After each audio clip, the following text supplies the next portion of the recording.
The Delhi riots of February 2020 left 53 dead, hundreds injured, and the media quickly pinned the blame on the Citizenship Amendment Act, CAA. But is that the full story?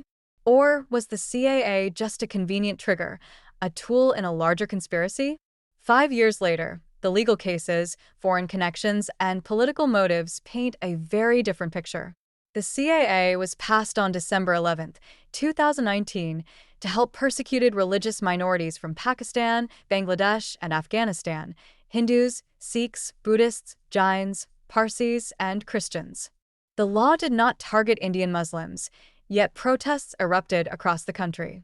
Who fueled this narrative? December 14, 2019, at Ramlila Maidan, gave a now or never speech, igniting Shaheen Bagh protests the next day. The riots began on February 23, 2020, but with pre-planned armed mobs. This wasn't a spontaneous reaction, it was organized violence. Was this purely an internal issue? Or were foreign hands involved? Canada's history of interference. Canada has harbored anti-India elements since the 1985 Air India bombing. Justin Trudeau's remarks in 2020 on farmer protests led to diplomatic tensions. Unverified allegations suggest Canadian NGOs may have financially supported agitators. Greta Thunberg's toolkit. In February 2021, Greta tweeted in support of farmer protests, but why? Environmentalists opposing unlimited groundwater use suddenly supported policies that encourage it. Was she used as a global mouthpiece for anti-India sentiment? From Shaheen Bagh to the farmer protests, a pattern emerges. Shaheen Bagh blueprint: 101 days of protest, blocking roads, disrupting daily life. Supreme Court allowed it instead of ordering its removal. Farmer protests: anti-farmers or anti-India? The farm bills were meant to help farmers. Who funded the protests?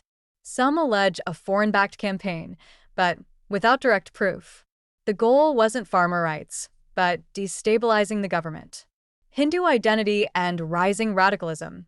Since 2014, BJP's rise has empowered Hindu voices. 2023 Na attacks in Haryana mirror older patterns of Hindu persecution. Judicial inaction and unresolved cases. March 2025 update: over 750 FIRs, but only 20 convictions. High-profile cases against Umar Khalid, Sharjeel Imam, still unresolved. Courts stayed farm bills, but allowed months of disruptions. 5 years later, we see a pattern. CAA wasn't anti-Muslim. It was used as an excuse. Foreign players interfered, from Canada to activist networks. Judicial inaction emboldened radicals. The Hindu resurgence under BJP is facing coordinated backlash. The Delhi riots 2020 were never about the CAA, they were about power, politics, and foreign influence.